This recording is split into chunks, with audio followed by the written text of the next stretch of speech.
أعوذ بالله من الشيطان الرجيم. بسم الله الرحمن الرحيم. إن الذين آمنوا والذين هادوا والنصارى والسابعين من آمن بالله واليوم الآخر وعمل صالحا فلهم أجرهم عند ربهم ولا خوف عليهم ولا هم يحزنون. وإذ أخذنا ميثاقكم ورفعنا فوقكم الطور خذوا ما آتيناكم بقوة واذكروا ما فيه لعلكم تتقون. ثم توليتم من بعد ذلك فلولا فضل الله عليكم ورحمته لكنتم من الخاسرين. ولقد علمتم الذين اعتدوا منكم في السبت فقلنا لهم كونوا قردة خاسئين فجعلناها نكالا لما بين يديها وما خلفها وموعظة للمتقين.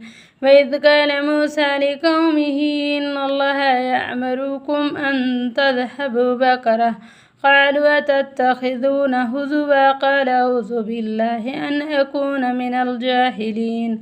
قالوا ادع لنا ربك يبين لنا ما هي قال إنه يقول إنها بقرة لا فارض ولا بكر أوان بين ذلك فافعلوا ما تؤمرون. قالوا ادع لنا ربك يبين لنا ما لونها قال إنه يقول إنها بقرة صفراء فاقع لونها تسر الناظرين. قالوا ادع لنا ربك يبين لنا ما هي إن البقرة تشابه علينا وإنا إن شاء الله لمهتدون. قال إنه يقول إنها بقرة لا ذلول تثير الأرض ولا تسقي الحرث مسلمات لا شية فيها. قالوا الآن جئت بالحق فذبحوها وما كادوا يفعلون. وإذ قتلتم نفسا فادارأتم فيها والله مخرج ما كنتم تكتمون. فقلنا اضربوه ببعضها كذلك يحيي الله الموتى ويريكم آياته لعلكم تعقلون.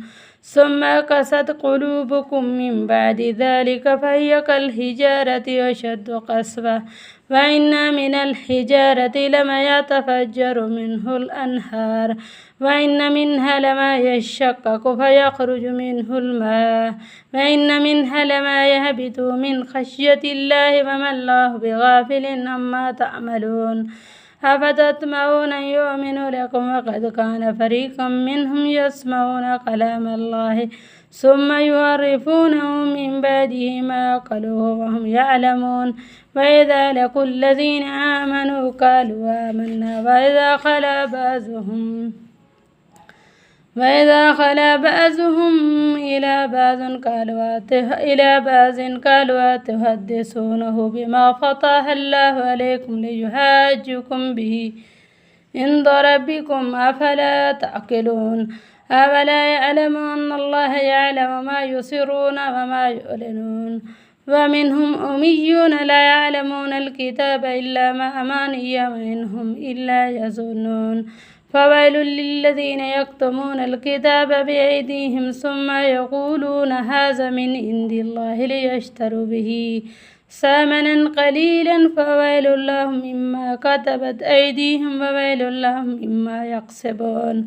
فقالوا لن تمسنا النار إلا أياما معدودة قل أتخذتم عند الله عهدا فلن يخلف الله عهده أم تقولون على الله ما لا تعلمون. بلى من أسلم سيئة وهاتت به خطيئته فأولئك أصحاب النار هم فيها خالدون. والذين آمنوا وعملوا الصالحات أولئك أصحاب الجنة هم فيها خالدون. صدق الله العظيم. جزاك الله أحسن الجزاء.